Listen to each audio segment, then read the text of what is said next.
श्रीमान अमित भाई शाह, श्री रामेश्वर चौरसिया, श्री त्रिवेंद्र जी रावत, श्रीमान लालजी टंडन जी,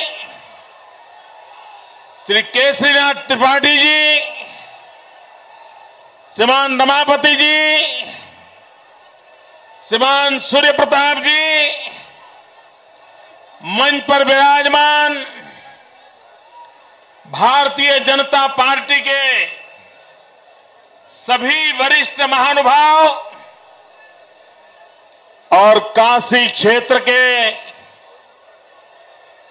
कोने कोने से आए हुए इस विशाल जनसागर को मैं नमन करता हूं, आपका अभिवादन करता हूं।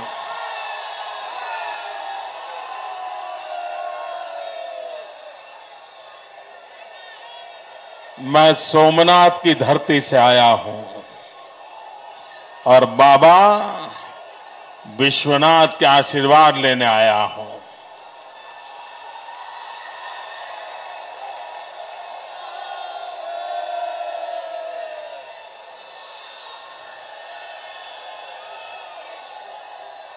भाइयों बहनों, हमारे देश में चुनाव आने से पहले चुनाव का ऐसा माहौल बना हो, ये शायद हिंदुस्तान के लोकतांत्रिक जीवन की ये पहली घटना है।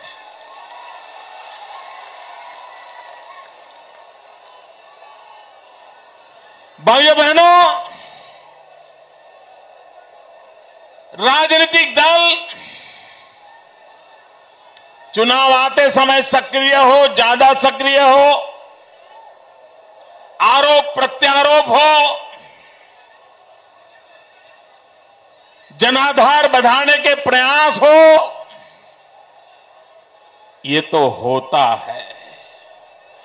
लेकिन पहली बार हिंदुस्तान के कोने कोने में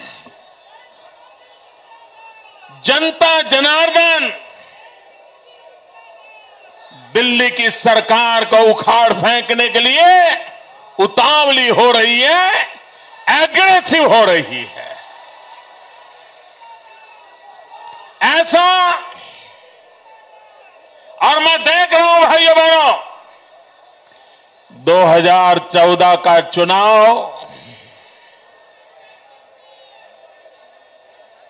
कोई दल लड़ने वाला नहीं है। 2000 चुनाव का नेतृत्व कोई व्यक्ति करने वाला नहीं है।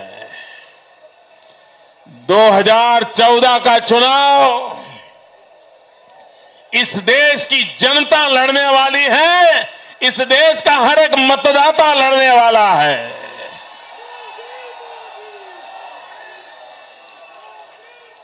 भाइयों बहनों,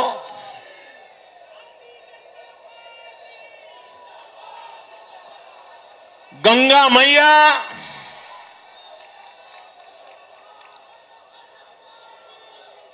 जब जब हिंदुस्तान की चर्चा होगी, भूतकाल में जब जब हिंदुस्तान की चर्चा हुई है, गंगा मैया की चर्चा के बिना हिंदुस्तान की चर्चा अधूरी होती है। भाइयों बहनों, औरों के लिए गंगा एक नदी हो सकती है, हमारे लिए गंगा सिर्फ नदी नहीं, ये हमारी मां है, मां।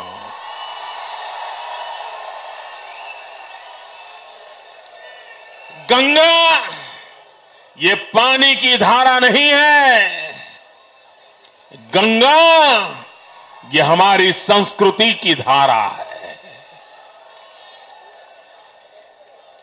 भाइयों बहनों, इस गंगा की सफाई के लिए न जाने कितनी योजनाएं बनी, न जाने कितने बजट खर्च किए गए, न जाने कितने कमिटियां बनाई गई, लेकिन पता नहीं चल रहा है कि गंगा के अंदर क्या ये रुपये भी बह जा रहे हैं क्या?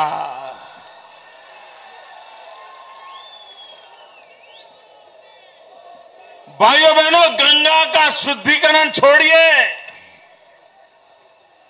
कम से कम इस धन से, इन योजनाओं से उसमें जो निरंतर गिरावट आ रही है उसको तो रोक पाते। लेकिन भाइयों बहनों, ये नहीं हुआ। यूपीए सरकार ने बड़े उत्साह उमंग के साथ गंगा शुद्धिकरण के लिए एक योजना बनाई, बहुत प्रचार किया, लोगों को भी लगने लगा अब कुछ होगा, भरोसा हुआ, उनको सत्ता पर भी बिठा दिया। लेकिन मेरे उत्तर प्रदेश के भाइयों बहनों, और आज गंगा मैया की इस पवित्र धरती से मैं देशवासियों को भी कहना चाहता हूं कि 5 साल में 3 मीटिंग करने के सिवाय ये दिल्ली में बैठी हुई सरकार ने कोई काम नहीं किया है।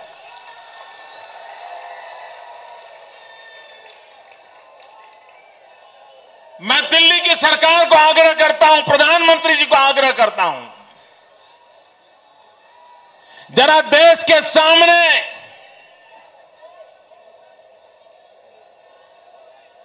आप बारीकियों के साथ देश की जनता को हिसाब दो,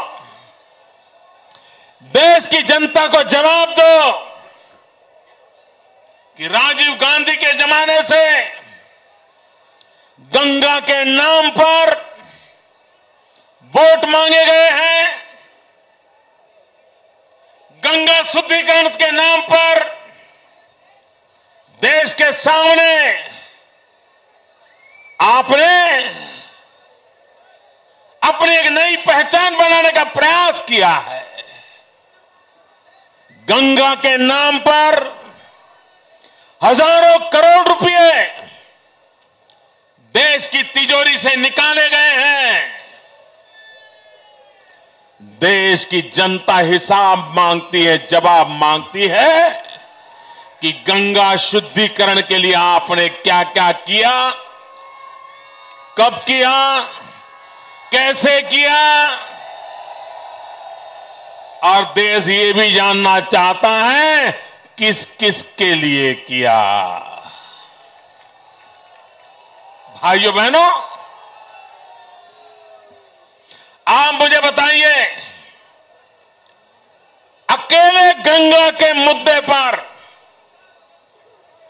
मैं देशवासियों को भी कहना चाहता हूं, उत्तर प्रदेश के भाइयों को विशेष रूप से कहना चाहता हूं,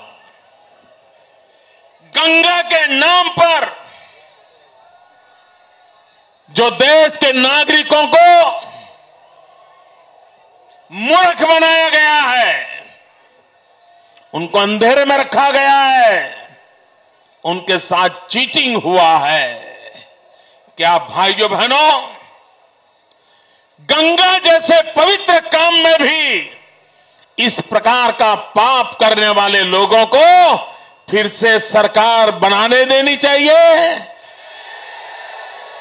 मुझे पूरी ताकत से बताओ भाइयों, जिन्होंने गंगा के साथ खिलवाड़ किया उन्हें सरकार देनी चाहिए, जिन्होंने गंगा को अधिक बर्बाद किया उनको सरकार देनी चाहिए।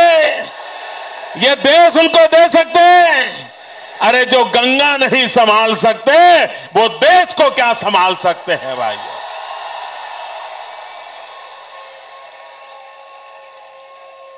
भाइयों बहनों, आप ये गलती मत करना कि गंगा अशुद्ध होने का कारण सिर्फ उत्तर प्रदेश में से जहां से गंगा बह रही है वो इलाका है।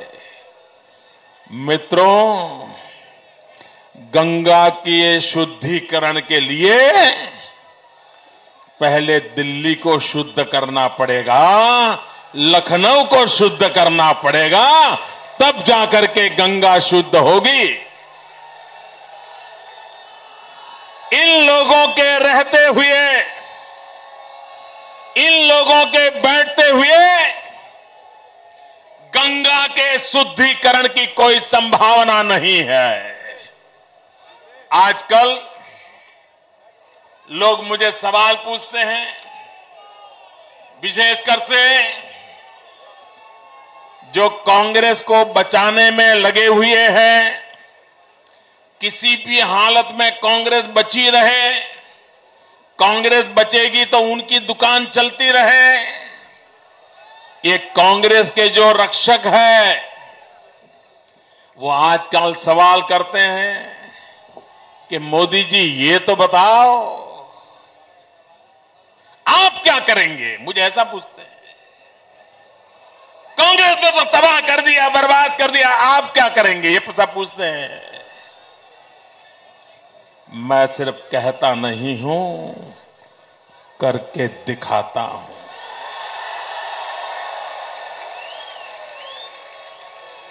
और जिनके मन में ये सवाल है, जो मुझे पूछ रहे हैं कि आप क्या कर सकते हो, उनसे मेरी प्रार्थना है, एक दिन निकालिए, एक दिन गुजरात आइए,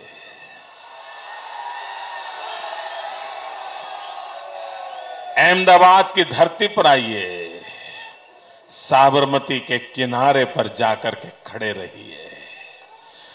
और आज से 10 साल पहले का साबरमती नदी का रूप एक गंदी नाली बन गई थी।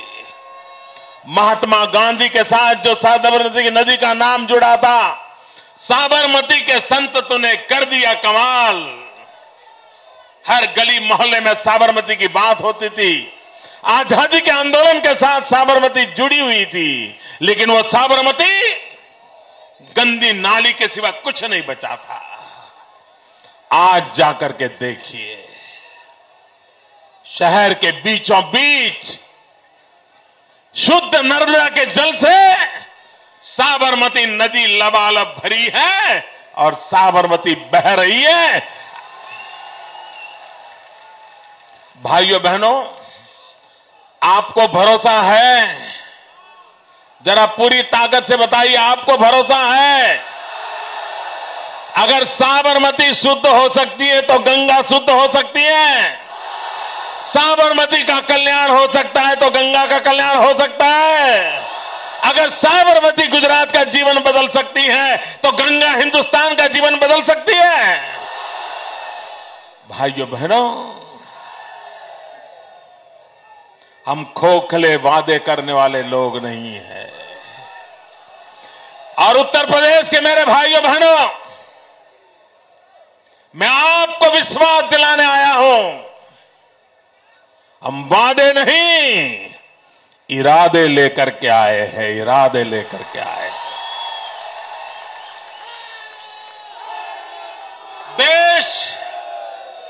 देश वादों से उब चुका है।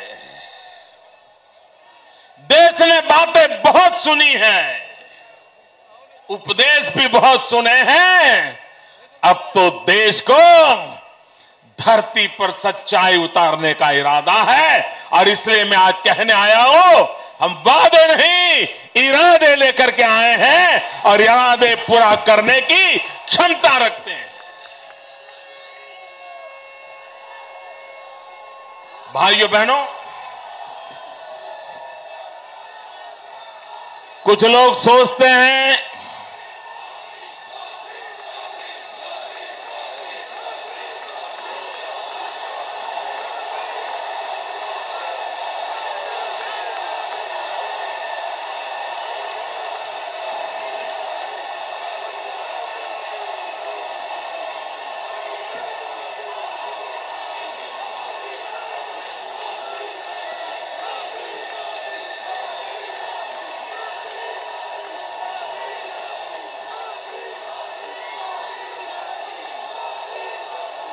कुछ लोग सोचते हैं कि हिंदुस्तान की राजनीति में उत्तर प्रदेश का महत्व इसलिए है कि उत्तर प्रदेश के बिना किसी दल की सरकार नहीं बन सकती। भाइयों बहनों, ये सोच उत्तर प्रदेश का अपमान है। क्या उत्तर प्रदेश का उपयोग सिर्फ सांसदों का नंबर बढ़ाने के लिए है? क्या उत्तर प्रदेश का उपयोग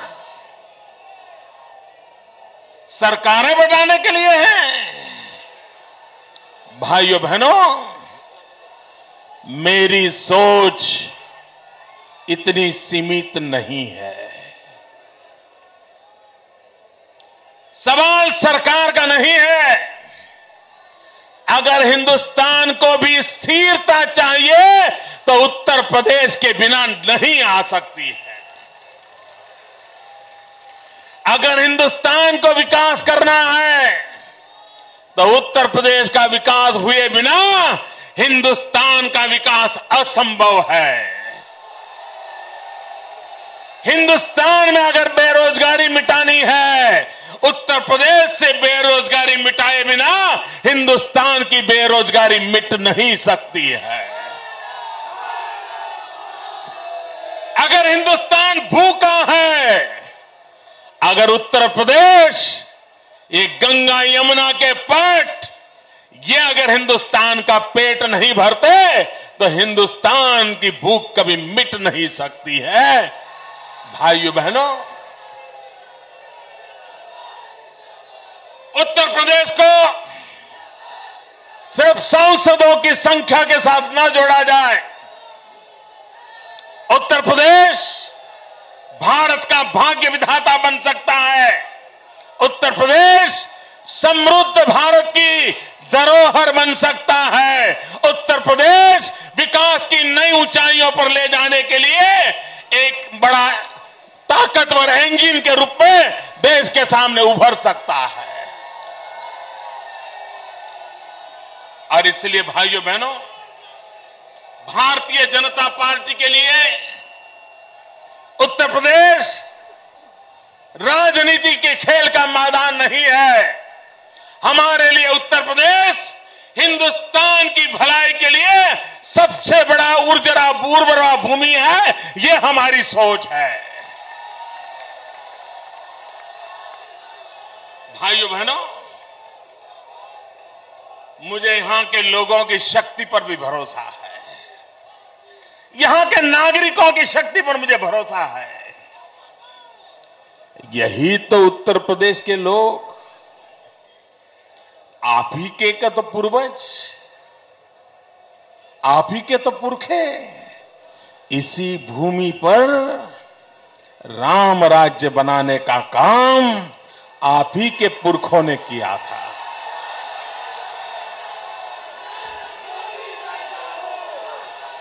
अगर जनता ठीक न होती,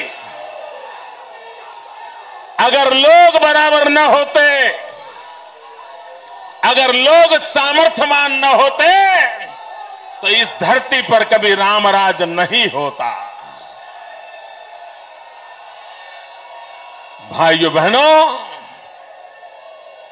राम राज्य बनने के लिए जिस प्रकार की जन सामान्य की शक्ति चाहिए, जन सामान्य के संस्कार चाहिए, जन सामान्य की परंपरा चाहिए, ये सब कुछ उत्तर प्रदेश के हर जन जन में है।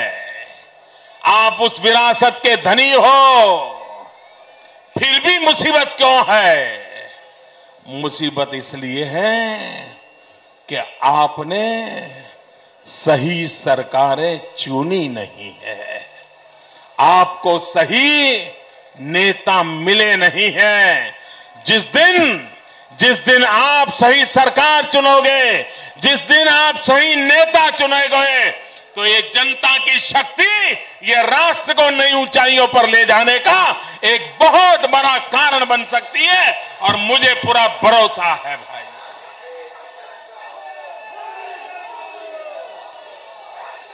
भाइयों बहनों,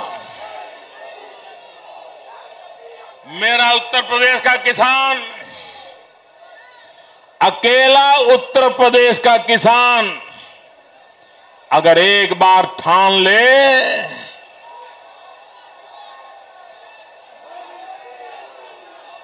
अगर उत्तर प्रदेश का किसान एक बार ठान ले, लाल बहादुर शास्त्री के नेतृत्व में इस देश के किसान ने ठान लिया था। जब लाल बहादुर शास्त्री ने मंत्र दिया था जय जवान जय किसान, और यही मेरे देश का किसान जिसने हिंदुस्तान के अन्न के भंडार भर दिए थे, यही धरती, यही किसान, यही परंपरा, लेकिन सही नेतृत्व ने आवाहन किया, यही मेरे किसान ने हिंदुस्तान का भंडार भर दिया था। भाइयों बहनों, अकेला उत्तर प्रदेश पूरे यूरोप का पेट भर सकता है, पूरे यूरोप का पेट भर सकता है, इतनी ताकत है। लेकिन सरकारें ऐसी बनी हैं, देश ऐसे चल रहा है, आज यूरोप का पेट भरने का सामर्थ्य रखने वाला किसान आज दुर्भाग्य से खुद का पेट नहीं भर पा रहा है। इससे बड़ी दुखद बात क्या हो सकती है। मेरा किसान धान की खेती करे, धान पैदा करे, दिन रात मेहनत करे, उसके मन में एक भाव हो, इस मेहनत से पका हुआ धान किसी गरीब के पेट में जाएगा, किसी गरीब की जिंदगी को बदलेगा, उसके आशीर्वाद मिलेंगे, सिर्फ पैसों के लिए नहीं, इसके दिल में रहता है। किसान जब खेती करता है तो उसके मन में रहता है कोई जीव मात्र, सिर्फ इंसान नहीं, पशु पंखी भी भूखे न रहे, इसलिए किसान पसीना बहाता है, मेहनत करता है।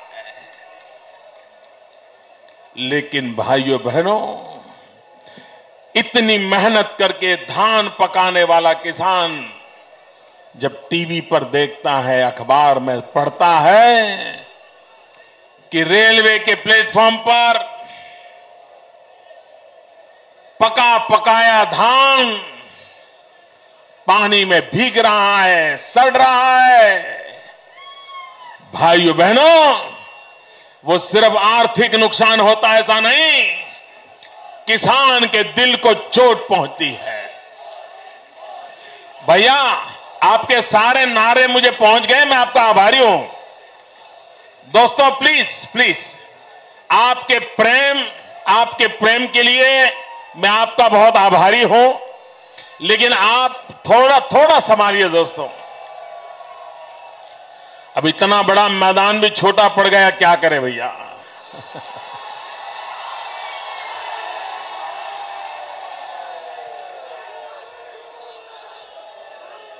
भाइयों बहनों, किसान जब धान पैदा करता है, उसको संतोष उसके जेब भरने से नहीं होता है। उसके जेब में कितने रुपए आए, इससे किसान को संतोष नहीं होता है। उसको तो संतोष तब होता है कि इसने कड़ी मेहनत करके जो धान पैदा किया है, वो धान गरीब के काम आया कि नहीं आया, तब जाकर के उसको संतोष होता है। ये भावना, किसान के दिल की बात, ये दिल्ली में बैठी हुई सरकार समझ नहीं पाती है। वो सिर्फ कागज पे हिसाब किताब करने वाले लोग किसान की भावना को समझ नहीं पा रहे हैं, और उसके कारण धान के भंडार पानी में भीग रहे हैं, सड़ रहे हैं, और भारत की सुप्रीम कोर्ट हुक्म करती है कि ये धान गरीबों को बांट दिया जाए। दिल्ली की सरकार धान को सड़ने देती है, लेकिन गरीबों को बांटने से इनकार कर देती है। सुप्रीम कोर्ट के कहने के बाद भी इनकार कर देती है। भाइयों बहनों, और बाद में क्या करती है? जिस किसान ने पसीना बहा करके धान पैदा किया, उसको 80 पैसे के दर से शराब बनाने वालों को बेच देते हैं। शराब बनाने वालों को। क्या मेरा देश का किसान, उसको पीड़ा होती होगी कि नहीं होती होगी? भाइयों, इसके दिल को चोट पहुंचती होगी कि नहीं पहुंचती होगी? मैं हैरान हूं भाइयों, क्या कोई देश के ऐसे शासक हो सकते हैं जो गरीबों की मेहनत, किसान की मेहनत, उसको इस प्रकार से शराब बनाने के लिए उसको लगा दें? ये किसानों का अपमान है, धरती पुत्रों का अपमान है, और साथ साथ हमारे देश के गरीबों की मजाक है। भाइयों बहनों, चुनाव आते हैं तो ये माला जपने लग जाते हैं। कुछ विद्यार्थी होते हैं, जब एग्जाम आती है ना, तो दिन में 4 बार भगवान को सर टेक के आ जाते हैं, पूजा पाठ करते हैं। आज एग्जाम है, पेपर देने जाना है, जरा भगवान का आशीर्वाद मिल जाए। माला जपते रहते हैं, भगवान का नाम लेते रहते हैं। एग्जामिनेशन के हॉल पर बैठते हैं, वहां भी अपनी बेंच पर 10 बार भगवान का स्मरण करते हैं, और उसके बाद पेपर खोलते हैं। ऐसे स्टूडेंट रहते हैं। ये कांग्रेस पार्टी भी जब चुनाव आता है तो माला फेरने लग जाती है। गरीब गरीब गरीब गरीब गरीब गरीब गरीब गरीब गरीब गरीब गरीब गरीब गरीब, और मन में सोचती है एक बार इनके आशीर्वाद मिल जाए, नैया पार हो जाएगी। भाइयों बहनों, इनके दिल में गरीबों के प्रति थोड़ा सा भी प्रेम होता, आदर होता, सीने में थोड़ा दर्द होता, तो आजादी के इतने सालों के बाद एक ही परिवार के पास 45 साल तक सरकार रहने के बाद हिंदुस्तान के गरीब की यह हालत न रहती। अगर गरीबी का कोई एक दोषी है तो एक परिवार दोषित है। भाइयों, एक परिवार ने देश को, गरीबों को तबाह करके रखा हुआ है। भाइयों बहनों, और ये उनकी मानसिकता में झलकता है। भाइयों बहनों, हमें गरीबी क्या होती है वो देखने के लिए जाना नहीं पड़ता है, क्योंकि हमने बचपन गरीबी में बिताया है। मैं तो हैरान हूं, गरीबों के प्रति इनके दिल में नफरत कितनी है। एक नेता तो कह रहे हैं यूपीए के,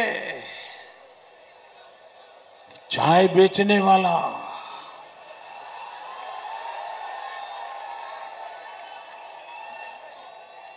भैया बहनों मुझे बताइए, चाय बेच करके, मेहनत करके गुजारा करना गुनाह है क्या? पाप है क्या? ईमानदारी से मेहनत करके खड़े होना ये कलंक है क्या? मैं हैरान हूं, ये गरीबों की बात करने वाले लोग खुलेआम बोल रहे हैं कि चाय बेचने वाला प्रधानमंत्री बन सकता है क्या?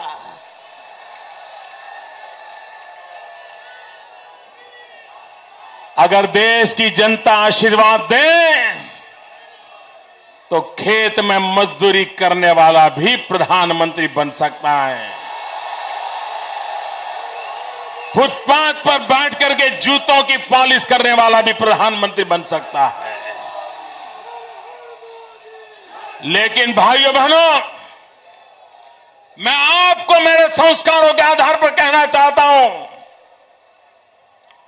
हमें चाय बेचना मंजूर है, हमें देश बेचना मंजूर नहीं है।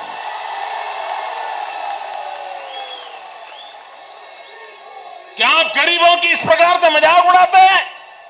आप गरीबी की इस प्रकार से मजाक उड़ाते हैं? और उनके नेता तो पता नहीं क्या क्या बोलते हैं। वो तो कहते हैं गरीबी बरीबी कुछ नहीं होता है, ये तो सिर्फ स्टेट ऑफ माइंड होता है।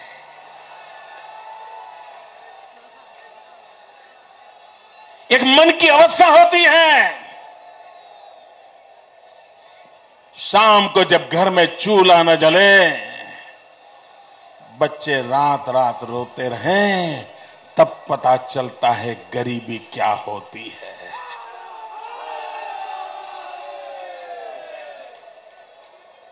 उन्हें क्या मालूम गरीबी क्या होती है। छोटे छोटे बच्चे मां बाप का पेट भरने के लिए मेहनत करते हैं, लेकिन ये गरीबों की मजाक उड़ा रहे हैं।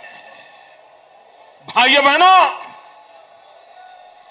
ये जो अहंकार है और जो लोग गरीबों को अपने जेब में मानते हैं, तब तक गरीबों का भला होने वाला नहीं है। और इसलिए मैं गरीबों से खास कहना चाहता हूं, जिन्होंने आज तक आपको शोषण किया है, उन सबको उखाड़ करके फेंक देने की सबसे पहला काम हमें करना पड़ेगा।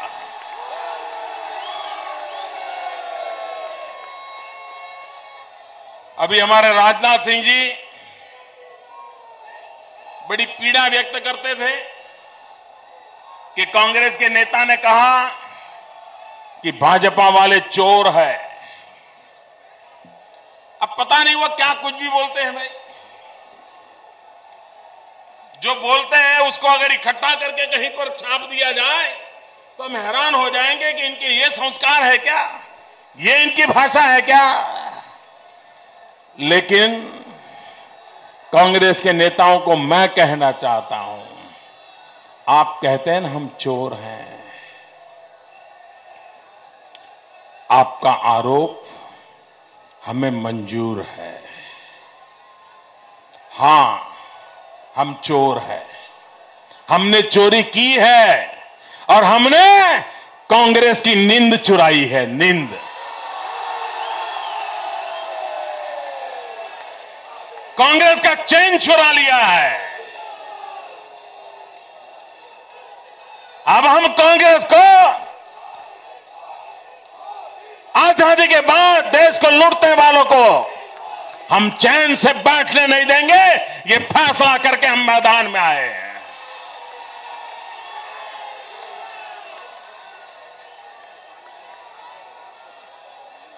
भाइयों बहनों,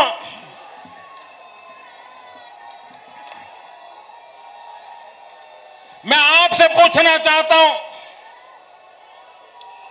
आप मुझे जवाब देंगे? जरा यहां बड़ी आयु के लोग हैं, वो बताएं, आप जिन मुसीबतों से गुजारा करते हैं, क्या आप अपने बच्चों को ऐसा हिंदुस्तान देना चाहते हैं? आपके बच्चों को गरीबी में जीने के लिए मजबूर करना चाहते हैं? आपके बच्चों को बेरोजगार रहने के लिए मजबूर करना चाहते हैं? आपके बच्चों को गांव गरीब छोड़ करके शहरों की झुग्गी झोपड़ी में जीने के लिए मजबूर करना चाहते हो? भाइयों बहनों, बेरोजगारी, मुझे यहां से 2 दिन पहले किसी मुस्लिम सज्जन ने चिट्ठी भेजी है। उन्होंने मुझे चिट्ठी लिखी है। उन्होंने कहा कि मोदी जी, आप बनारस आ रहे हैं, लेकिन हमारी एक मुसीबत का जिक्र कर दीजिए। उन्होंने कहा कि मैं मुस्लिम बस्ती में रहता हूं और हमारे यहां छोटे मोटे पावरलूम के साड़ी के कारखाने लगे हुए हैं। बोले रात रात चलते हैं, नींद नहीं आती है, परेशानी है, उसका कोई रास्ता निकालिए। उसने बेचारे ने अपनी वेदना प्रकट की है। भाइयों बहनों, आप मुझे कहिए, एक बनारस की साड़ी, मित्रों, ये बनारस की साड़ी सिर्फ महिलाओं की इज्जत को बचाने के लिए है, इतना ही नहीं, हिंदुस्तान की आर्थिक लाज बचाने की ताकत भी बनारस की साड़ी में है।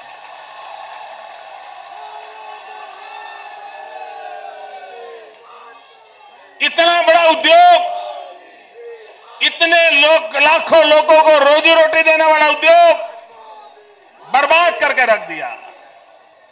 जिस मित्र ने मुझे चिट्ठी लिखी थी वो शायद यहां आए हो या टीवी पर मेरा भाषण सुन रहे हो। मित्रों, इसका उपाय है। एक समय था, देखिए हमारा सूरत का और काशी का नाता बहुत जुड़ा हुआ है। एक कहावत है, काशी का मरण और सूरत का जमण, यानी सूरत का भोजन और काशी का मरण, इन दोनों का महत्व ऐसा कहावत चलती है। सूरत में भी पावरलूम का बहुत बड़ा काम है, काशी में भी पावरलूम का काम है। एक जमाना था, सूरत में कभी आपको शाम के समय निकलो या अर्ली मॉर्निंग निकलो तो आपको ये पावरलूम की आवाज, आपके स्कूटर से पावरलूम की आवाज ज्यादा रहती थी। भाइयों बहनों, 10 साल के भीतर भीतर हमने एक अभियान चलाया। सरकार की तरफ से, बैंकों की तरफ से आर्थिक मदद की व्यवस्था की और पूरे पावरलूम सेक्टर को टेक्नोलॉजिकली अपग्रेड किया और शहर के बाहर बहुत बड़े बड़े इंडस्ट्रियल कॉम्प्लेक्स खड़े किए। भाइयों बहनों, बिल्कुल आवाज न करने वाली मशीनें बाजार में आ चुकी है। सरकार ने मदद की, बैंकों से सहायता दिलाई और आज टेक्नोलॉजी अपग्रेडेशन के कारण कपड़े की क्वालिटी, कपड़े की क्वांटिटी और शांति का जीवन हम सूरत में मुहैया करा सके हैं। भाइयों बहनों, ये काम बनारस में भी हो सकता है। जो लोग मुझे पूछते हैं मोदी विजन क्या है, ये है हकीकत, है हकीकत। जाकर के जरा देख के आओ। भाइयों बहनों, अगर नेक इरादा हो, और मैं मानता हूं बनारस के साड़ी उद्योग को अगर अपग्रेड किया गया होता, आधुनिक रूप से उसका महत्व बढ़ाया गया होता, तो आज हिंदुस्तान में अकेले बनारस की साड़ी के नाम पर लाखों नौजवानों को रोजगार मिलता, उनको जाने की नौबत नहीं आती। लेकिन भारत सरकार की नीतियां ऐसी हैं कि वो चाइना से यान तो इंपोर्ट कर देते हैं, लेकिन बनारस में साड़ी बनाने वाले की आजीविका का क्या होगा उसकी उनको परवाह नहीं होती है। ये इनकी नीतियां ऐसी है, इसके कारण मुसीबत आती है। भाइयों बहनों, यहां के नौजवान, ये पूर्वांचल पूरा, शायद पूर्वांचल का कोई गांव ऐसा नहीं होगा जिसका कोई न कोई नौजवान मेरे गुजरात में न रहता हो। आप बताइए दोस्तों, अपना गांव छोड़ करके, मां बाप छोड़ करके, बूढ़े मां बाप को छोड़ करके उसको गुजरात में जाने की नौबत क्यों आई? अगर ये उत्तर प्रदेश का विकास हुआ होता तो उसको अपना घर न छोड़ना पड़ता, गांव न छोड़ना पड़ता, खेत खलिहान न छोड़ने पड़ते, यार दोस्त न छोड़ने पड़ते, बूढ़े मां बाप न छोड़ने पड़ते। भाइयों बहनों, आज बेरोजगारी के कारण देश का नौजवान अपने जीवन को अंधकार सा महसूस कर रहा है। वो परेशान है, जाए तो जाए कहां, किसका हाथ पकड़े, कौन बचाए? आप मुझे बताइए मित्रों, सरकार में कहीं पर भी नौकरी की एडवर्टाइजमेंट आती है तो सबसे पहले आपके मन में विचार क्या आता है? यही आता है ना कि यार किसी की सिफारिश की जरूरत पड़ेगी। होता है कि नहीं होता है? नौकरी के लिए सबसे पहले आप सिफारिश खोजते हो कि नहीं खोजते हो? जरा जवाब दो दोस्तों। बिना सिफारिश को नौकरी मिलने की कोई गारंटी है? बिना खर्चा किए नौकरी मिलने की गारंटी है? ये बेईमानी का धंधा चल रहा है कि नहीं चल रहा है? इसका कोई उपाय हो सकता है कि नहीं हो सकता है? मेरे पास उपाय है।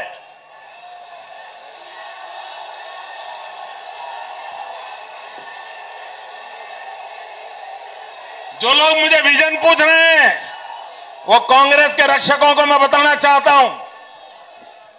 मित्रों, एक बार हमें गुजरात में 13,000 टीचरों को रिक्रूट करना था।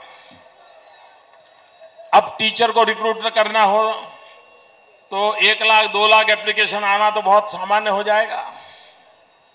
हमने क्या किया? हमने एडवर्टाइजमेंट दिया और सबका ऑनलाइन रजिस्ट्रेशन करवाया और कंप्यूटर को पूछा, इसमें सबसे अच्छे मार्क्स वाले लड़के कौन है, ढूंढ के निकालो। कंप्यूटर ने पहले 13,000 नाम निकाल दिए। हमने उनको इंटरव्यू नहीं लिया, बुलाया नहीं, कुछ नहीं, ऑर्डर दे दिया। गरीब विधवा मां के घर बेटे का पास ऑर्डर आ गया, नौकरी लग गई।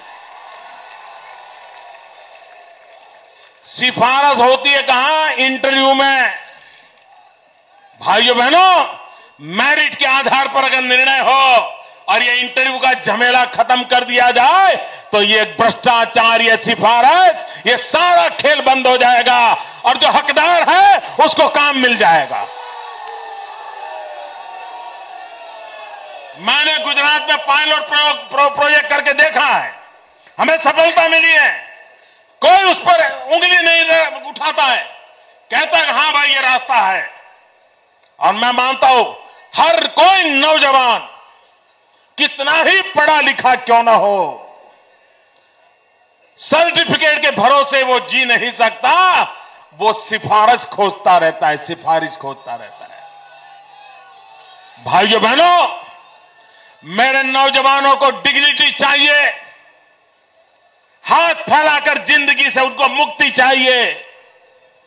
मेरे देश का नौजवान मेरे हिंदुस्तान का भाग्य बदल सकता है। देश की सरकार को नौजवान में भरोसा चाहिए और उस भरोसे को लेकर के हम आए हैं। मैं मेरे देश के नौजवानों को कहना चाहता हूं, भाइयों बहनों, आज भी देश में अवसरों की कमी नहीं है। आज भी देश में मैन पावर की आवश्यकता है।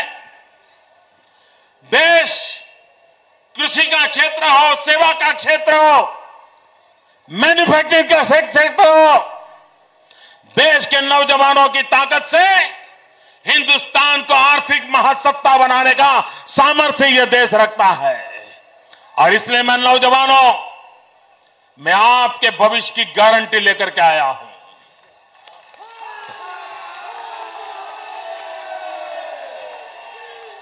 और अगर हिंदुस्तान के नौजवान का भविष्य की कोई गारंटी नहीं तो हिंदुस्तान के भविष्य की कोई गारंटी नहीं है। भारत का भाग्य भारत के नौजवान के हाथ में है।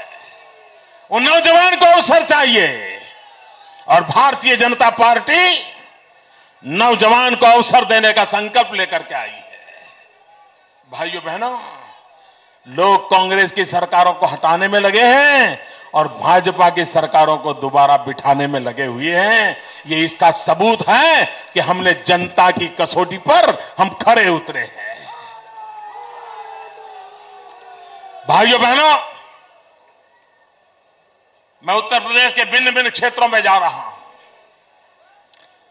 मैं जो जन सैलाब देख रहा हूं, इससे मैं विश्वास से कहता हूं, भाइयों बहनों, देश को दिल्ली की सरकार को उखाड़ के फेंकने की बड़ी उतावल है। देश की जनता अब एक पल भी दिल्ली की सरकार को सहने के लिए तैयार नहीं है। भाइयों बहनों, आओ हम संकल्प करें, भारत का भाग्य बदलने के लिए कांग्रेस मुक्त भारत का निर्माण करना होगा। कांग्रेस मुक्त भारत का निर्माण ही गरीबी से मुक्त भारत की गारंटी है। कांग्रेस मुक्त भारत का निर्माण ही बेरोजगारी से मुक्त भारत की गारंटी है। गरीबी से मुक्ति के लिए, बेरोजगारी से मुक्ति के लिए, भूखमरी से मुक्ति के लिए, भ्रष्टाचार से मुक्ति के लिए कांग्रेस की मुस्लिम भारत को मुक्त कराना, इसी सपने को लेकर के आगे बढ़े। इसी शुभकामनाओं के साथ मैं आप सबका बहुत बहुत आभारी हूं। दो मुट्ठी बंद करके मेरे साथ बोलिए, पूरी ताकत से बोलेंगे, भारत माता की। आवाज दिल्ली तक पहुंचनी चाहिए दोस्तों। भारत माता की, भारत माता की, भारत माता की। वंदे वंदे वंदे वंदे वंदे वंदे वंदे वंदे वंदे वंदे वंदे वंदे वंदे वंदे वंदे वंदे वंदे।